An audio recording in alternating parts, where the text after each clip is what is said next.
Hello, this is Ted Baldery at EasyPower.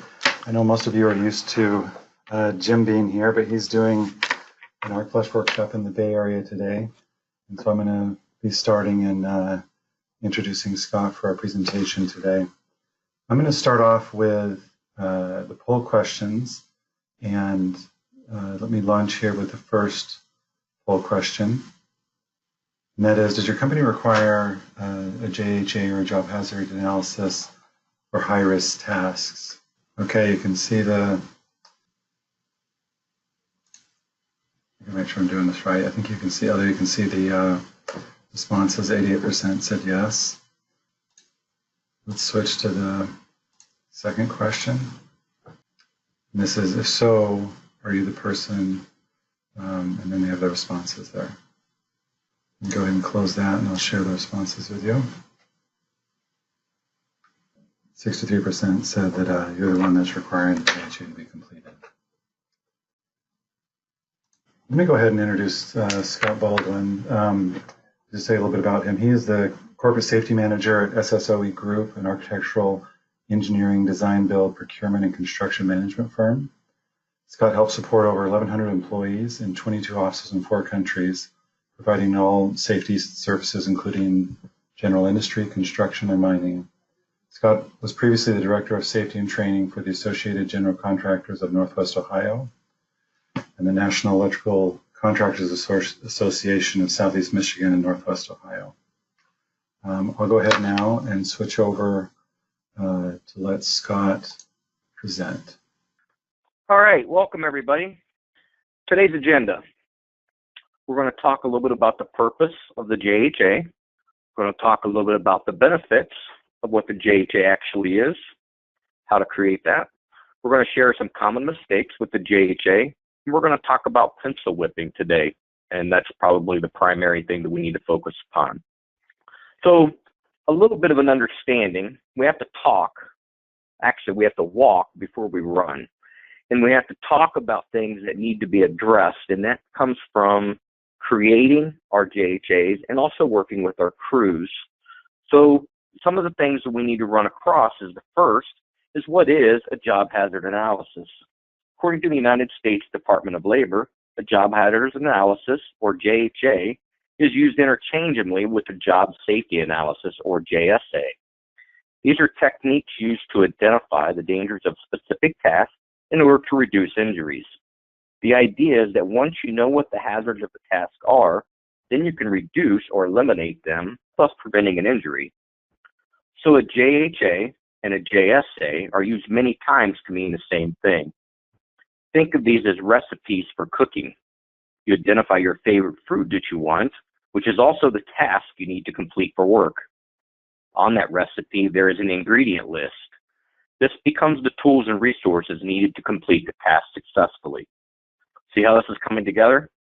Next, you have the directions. These are viewed as the steps of the task and in order, just like the recipe. We follow the recipe in sequential order, just like we should do with the JHA or JSA, and voila, we have our creation.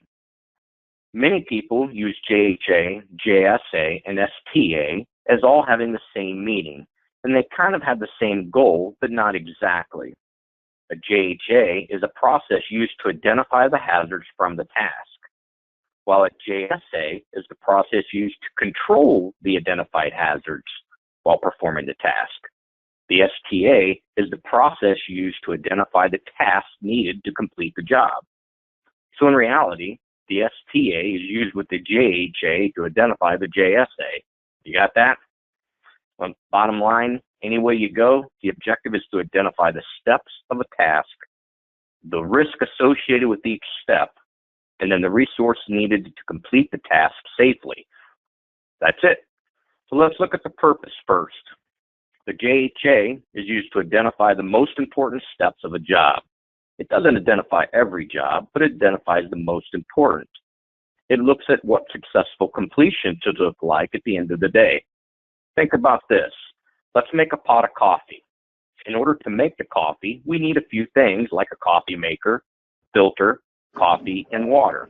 So in order to do this successfully, we need to follow some steps so that we don't mess this up. First, we need to fill the coffee carafe with water to the full line.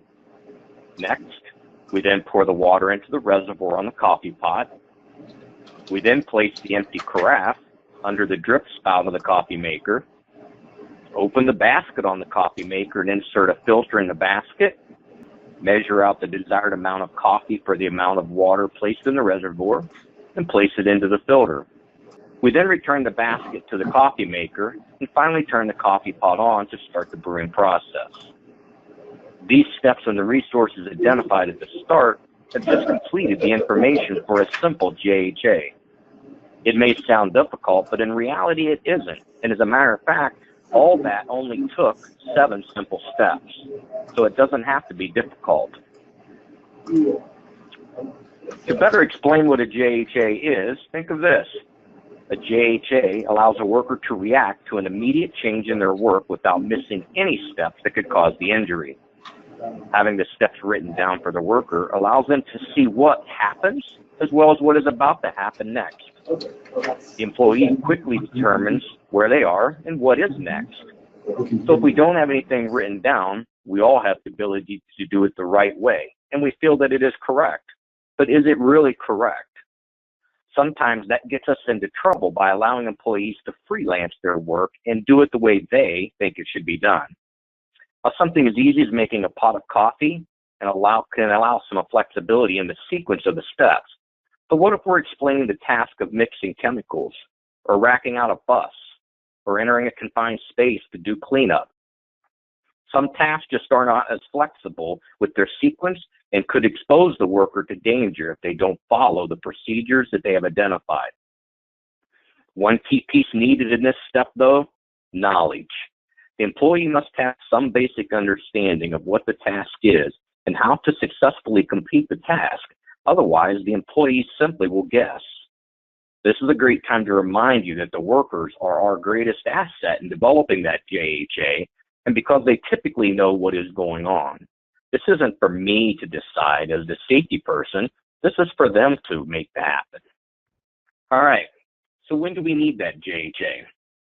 All this is important to develop what the risks are associated with pencil whipping and why we have not created it correctly. Each company is different, and I recommend a JHA for all high-risk activities. Some examples shown are energized electrical work, confined space entries, hot work operations, fall exposures, difficult crane picks, and any line breaking of utilities with lockout tagout. Now, this is in no way an inclusive list of what should be created in a JHA from, but what it does is it gives you an idea to think about some high-risk opportunities. Check with your company to determine what is best and when they expect a JHA to be created. The one thing in common is that these are high-risk activities and they have the potential for serious injuries, and therefore our focus should be on creating a safe work process. So let's talk about the steps in creating a JHA. Obviously, first, we need to identify a particular task that needs to be completed. After identifying that task, we need to break down the steps that will be needed to complete the task successfully. Like we already mentioned, don't get too complicated here though. The goal is to identify the steps needed, but not get too many, as your JHA is not going to be a 25-step procedure that employees are going to follow. On the other side, you don't want to get too simple because missing steps will lead to potential failure. And we need to make sure that we've covered our processes thoroughly, but not too thorough that we become complicated. The goal of the typical JHA should be somewhere between 4 and 12 steps. Simpler tasks will obviously take less steps, while a more complicated process involves more details. Drilling into your task to determine what it will take for completion can be challenging and difficult, but as a crew works together to create this, they should be able to come to commonality. The tip here, again, engage the team that is marked to complete the task. They know best. After the steps are identified, determine what the hazards could be for each step. This should get your crew thinking about what could go wrong. And the final piece, determine what resources are needed to complete the steps successfully. So think of this. Maybe it's a bolt meter or a special PPE that is needed for the job. It could be a high-level view, but also be sure to identify the pieces and parts necessary for your crew to obtain success. As the crew has been identified as the best group to develop the JHA, they also should be the group to review the finished JHA before putting into practice. Why? Well, they need to determine flow and ensure that the I's are dotted and the T's are crossed. After agreement, they should now have a defined process to perform that task. This allows each crew member to then sign off on the JHA, accepting it as the work process. In my opinion, this is how we determine acceptance and accountability. If a person is willing to sign their name to the procedure, they are more likely to ensure that it is correct and that it is followed. Without that signature, though, how can we verify that they agreed and that they're going to do it correctly? After the creation and acceptance, the JHA should be posted in the immediate work area.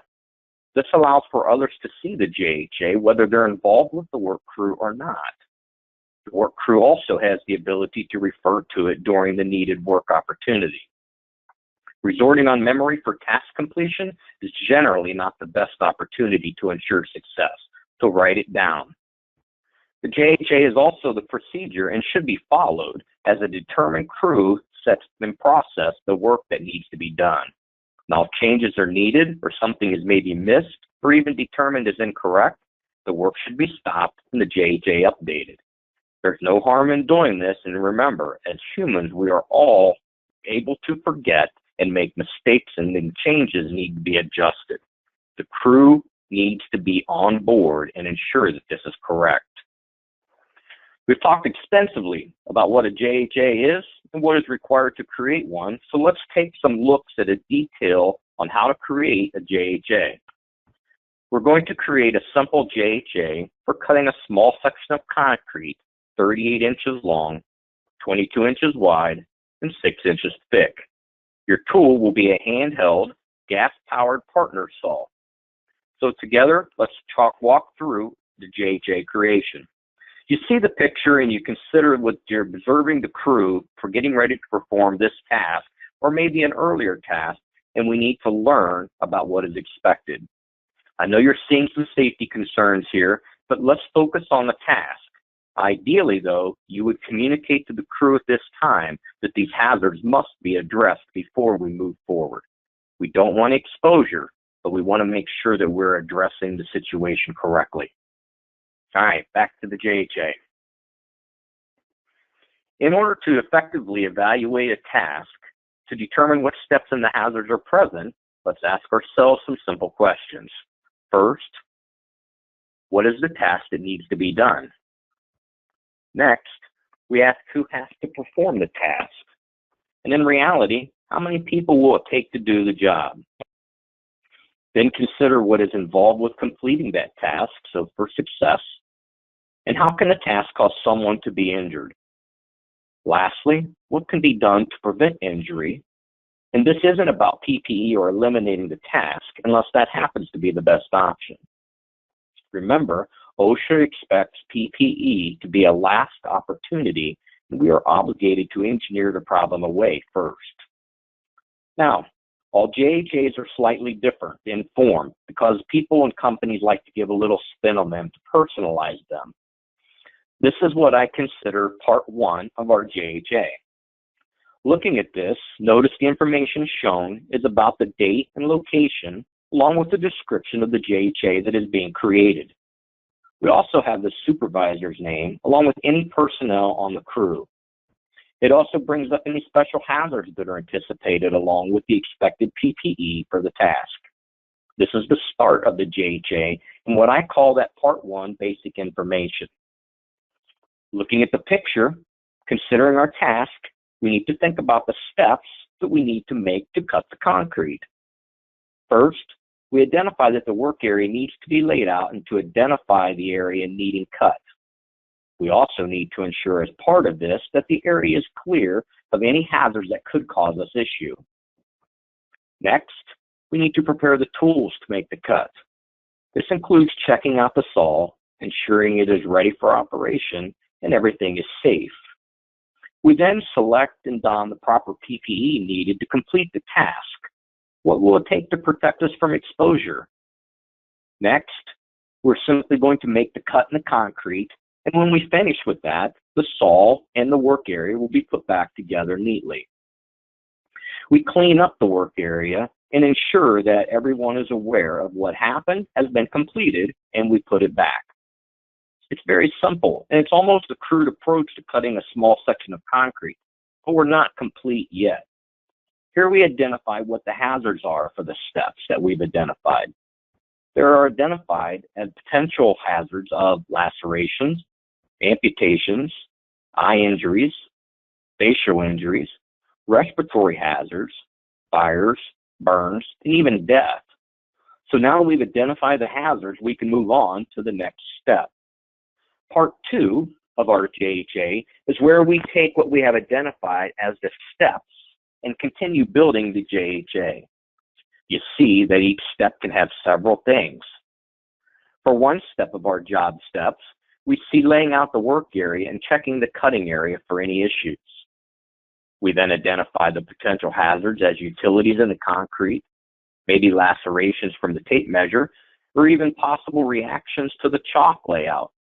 The second step of preparing the saw identifies the hazards like checking the fuel and oil, making sure that guards are not damaged and in place, and then any missing or incorrect tools and pieces and parts on the saw itself.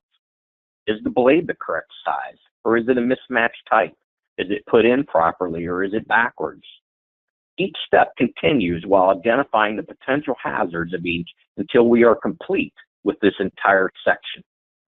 Some identified things to help us ensure safety are items like checking the saw for any leaks and ensuring the correct blade is installed as mentioned. Guards must be in place to ensure that exposed areas are protected by contact to workers. And the PPE items we need to identify, such as a face shield, eye protection, respirator, cut-resistant gloves, hearing protection, and safety boots are in place. Now, some of these items are already in place by the worker that we would be evaluating in this simulation or this picture.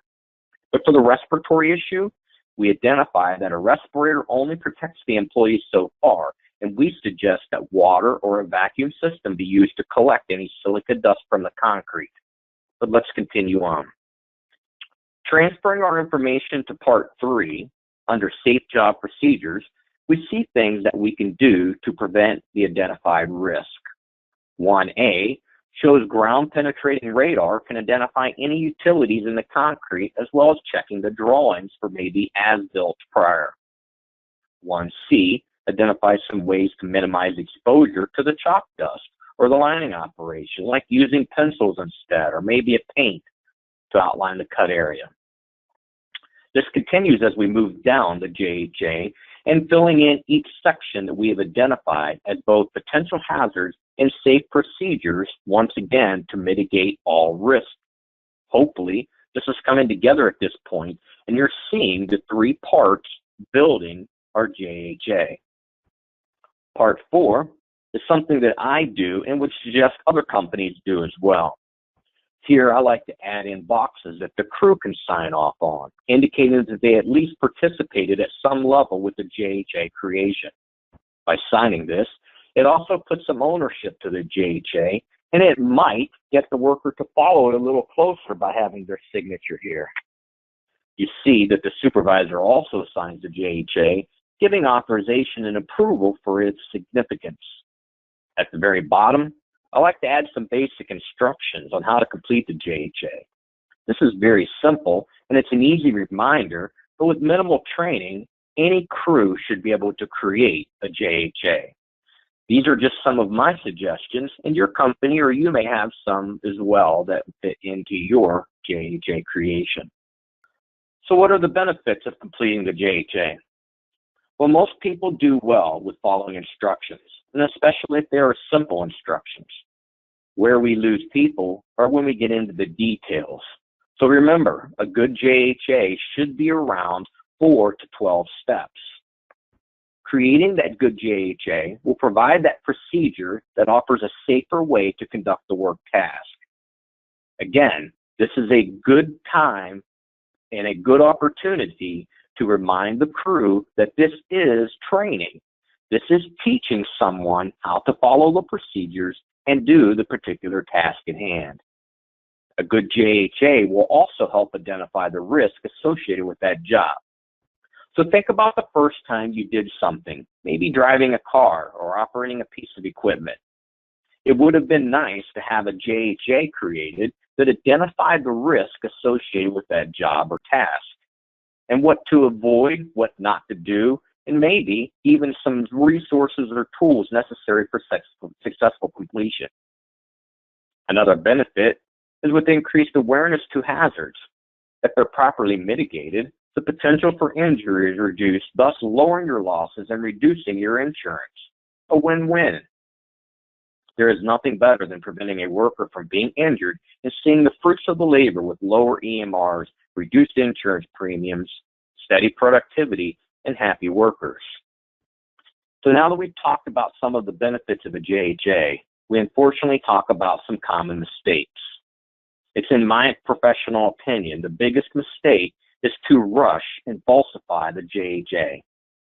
This alone undermines the intent of a safety program and allows for risk to not just be present, but will likely increase to the crew because of blatant complacency.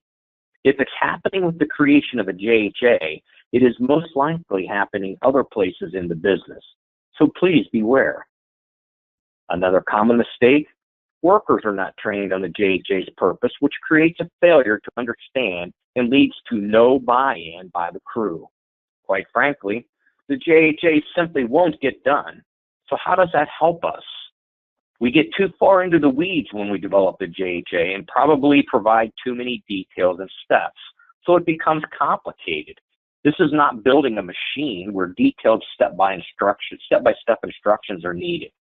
Give the high-level steps, the main key points needed, and move on. Remember our goal of 4 to 12 steps in the process.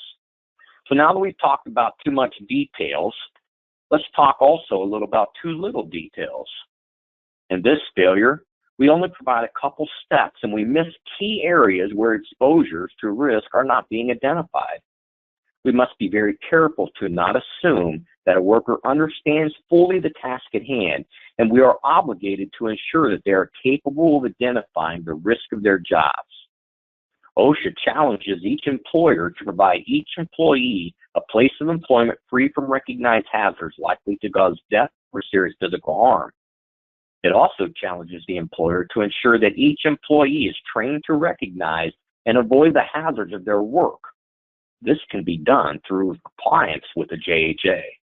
Lastly, supervisors like to keep their workers busy, and many times will create a JHA for their crew and hand it off to them.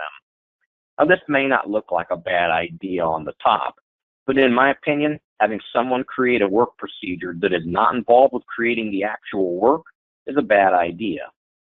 Engage the crew that is performing the activity and allow them to create the JHA.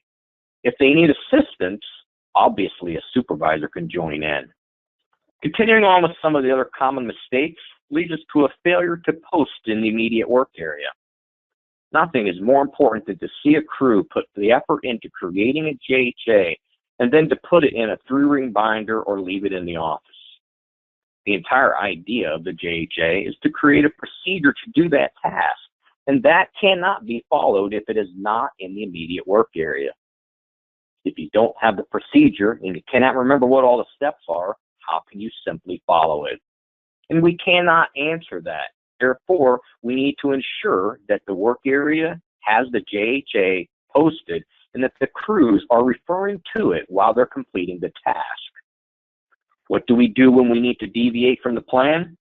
Remember, we need to stop. We run into challenges, things occur, and we need to find difficulty at times. When that occurs, we need to simply take 5 minutes and update the plan. Don't get too carried away again, but simply make the amendment and move on. Some people don't like to write things down because they feel it will get them into trouble or make them liable if something happens.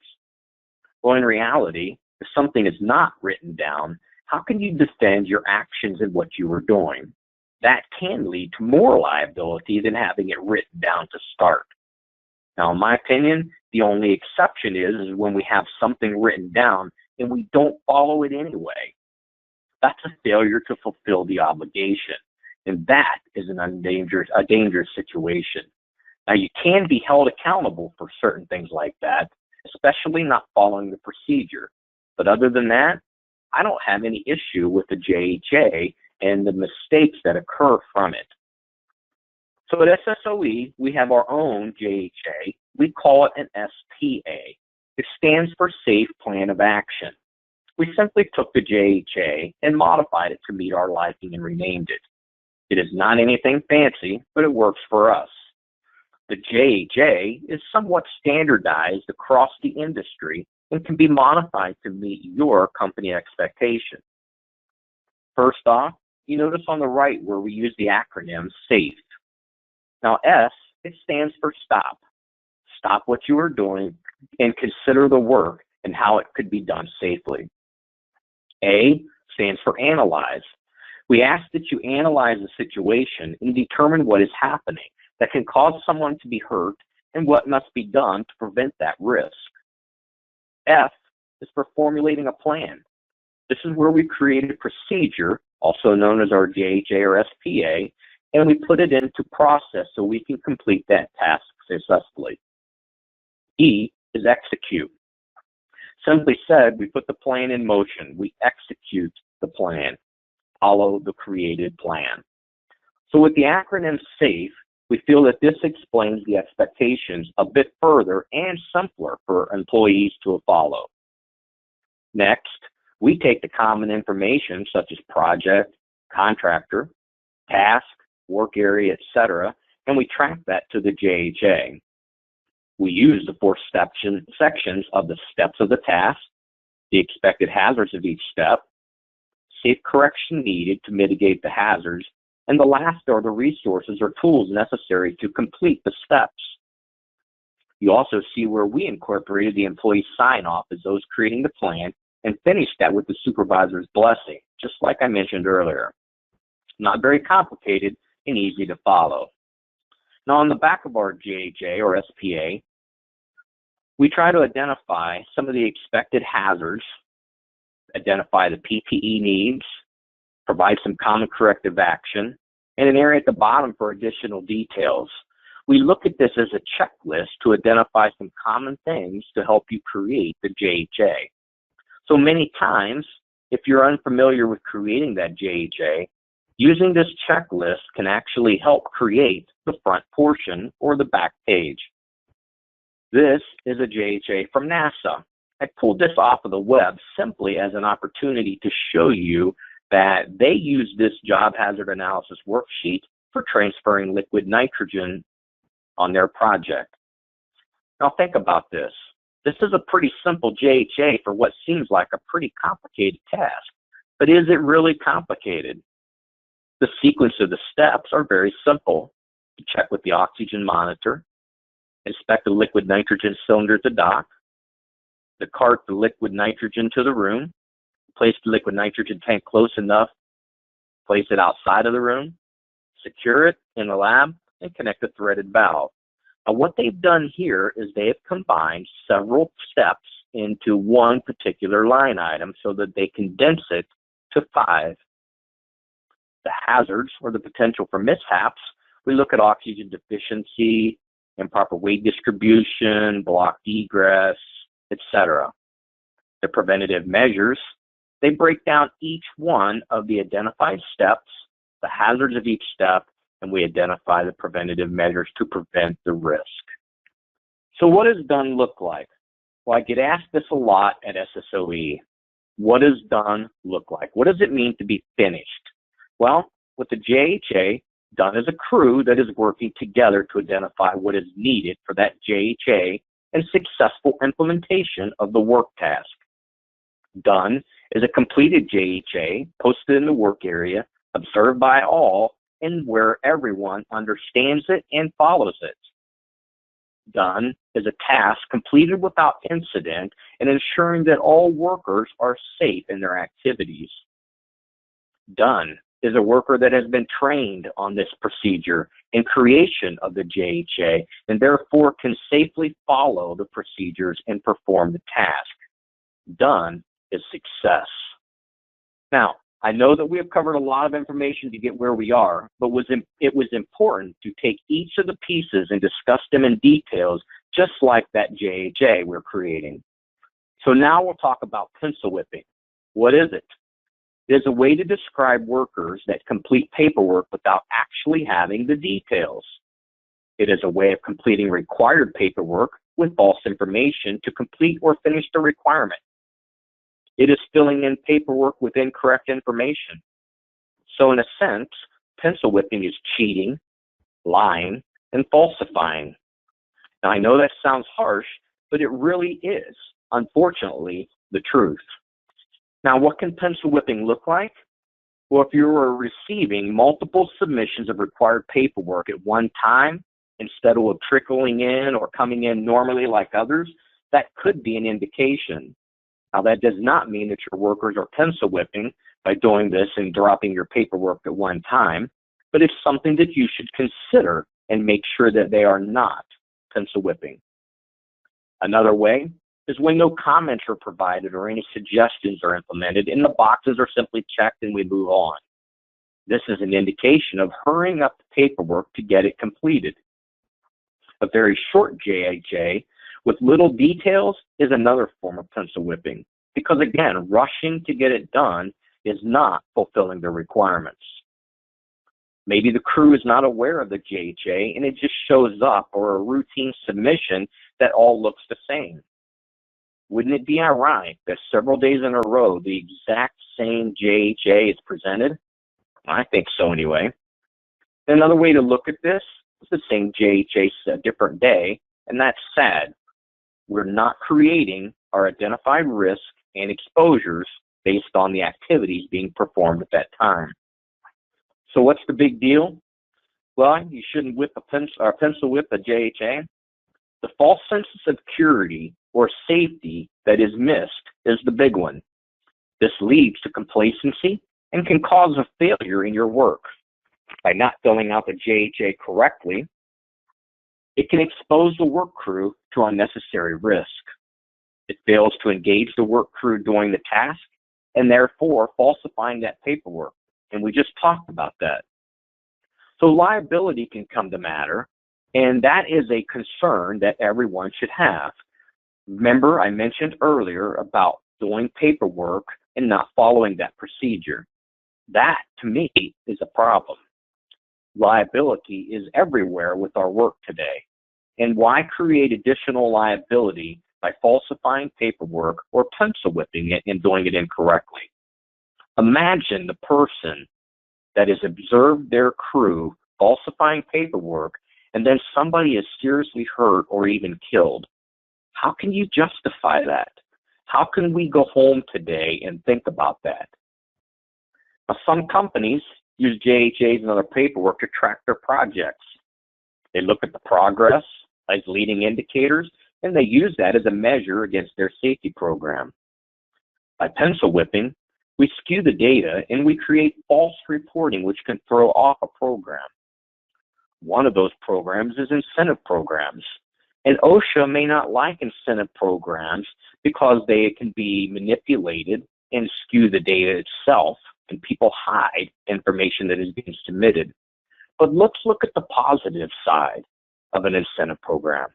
Reward people for doing the task or the action, not punish them for not reporting.